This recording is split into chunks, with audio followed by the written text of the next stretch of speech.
بسم اللہ الرحمن الرحیم۔ استنجا کے سلسلے میں ایک ضروری مسئلہ یہ معلوم ہونا چاہیے کہ شریعت میں ایک لفظ آتا ہے استنجا، دوسرا لفظ آتا ہے استبرا۔ استنجا کہتے ہیں پاکی حاصل کرنا، استبرا کہتے ہیں پاکی حاصل کرنے میں مبالغہ کرنا، یعنی مکمل صفائی حاصل کرنا۔ عام طور سے جب نوجوان لڑکے ہوں، لڑکیاں ہوں یا مرد عورت ہوں، ضرورت سے فارغ ہونے کے لیے جب بیت الخلاء یا واش روم جاتی ہیں تو پیشاب سے فارغ ہونے کے بعد فوراً دھو کر اٹھ جاتے ہیں، تو ایک دو قطرے بعد میں ہمیں گرتے ہوئے یا اپنی شرمگاہ سے نکلتے ہوئے محسوس ہوتے ہیں، لیکن اس پر توجہ نہیں دی جاتی، اس کا لحاظ نہیں رکھا جاتا ہے، حالانکہ یہ بھی ناپاکی میں داخل ہے۔ فقہا نے اس بات کی صراحت کی ہے کہ استنجا کے بعد استبرا بھی واجب ہے۔ جب تک استبرا نہ ہو جائے ایسا شخص وضو نہ کرے۔ اس کی وضاحت کتب فقہیہ میں موجود ہے، کیونکہ پاکی یہ بنیادی شرط ہے نماز کے لیے، اور جب ایک قطرہ دو قطرے پیشاب کے آدمی کے بدن پر یا کپڑے پر گریں گے تو وہ حصہ ناپاک ہو جاتا ہے، اور اسی ناپاکی کے ساتھ آدمی وضو یا نماز وغیرہ کرتا ہے تو پھر اس کی نماز بھی قبول نہیں ہوتی ہے، بلکہ نماز ہی نہیں ہوتی ہے۔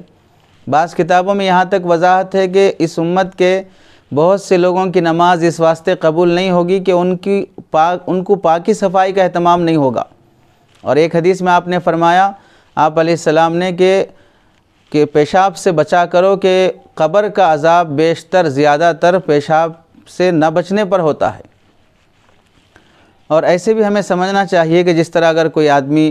نل کھولے پانی لینے کے لیے، نل بند کر دینے کے بعد بھی ایک دو قطرے گر جاتے ہیں، نل بند کرنے کے بعد بھی ایک دو قطرے گرتے ہیں، اسی طرح انسان کی باڈی کا جو سسٹم ہے وہ بھی اسی طرح ہے کہ انسان پیشاب وغیرہ کر کے اٹھنے کے بعد بھی ایک دو قطرے اس سے بعد میں نکلتے ہیں۔ اور یہ انسان اگر صحت مند ہے، طاقتور ہے تو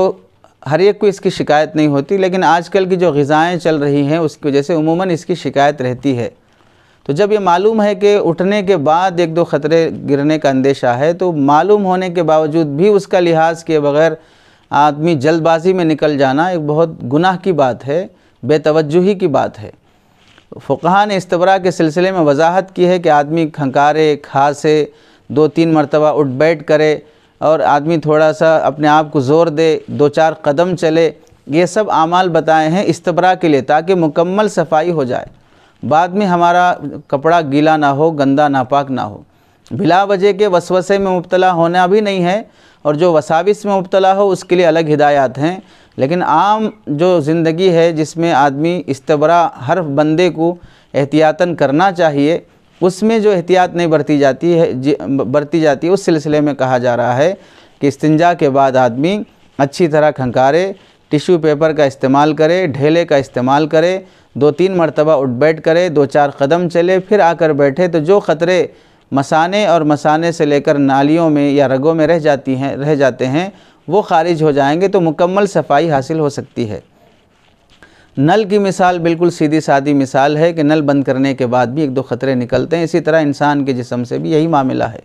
تو اس لیے جب تک آدمی کو اطمینان نہ ہو جائے اپنی مکمل صفائی کا، ہرگز وہ شخص وضو نہ کرے، پاکی صفائی کا اہتمام کرے۔ یہ بہت ضروری مسئلہ ہے پاکی صفائی سے متعلق۔ اس کا اہتمام نہ کرنے کی وجہ سے بے چینی، وسوسے، غلط خیالات، شیطانی وساوس، یہ سب چیزیں اس واسطے آتے ہیں کہ گندے قطرے کپڑے پہ لگے ہوئے ہیں، اور جہاں پر گندگی ہوتی ہے وہاں پر شیاطین اور ابلیس اور خبیث جنات کے حملے ہوتے رہتے ہیں۔ اس کی وجہ سے بہت سارے جھگڑے زندگیوں میں اور بہت سارے الجھنیں، بے چینی بڑھتی جاتی ہے۔ وجہ ہے کہ آپ پاک نہیں ہیں بلکہ آپ ٹوائلٹ کو ساتھ لے کے پھر رہے ہیں۔ اس لیے استنجا کے بعد آدمی استبرا یعنی مکمل صفائی، ایک قطرہ بھی جسم کے کسی کپڑے پر نہ گرے، اس کا بھی لحاظ رکھنے کی کوشش کرے۔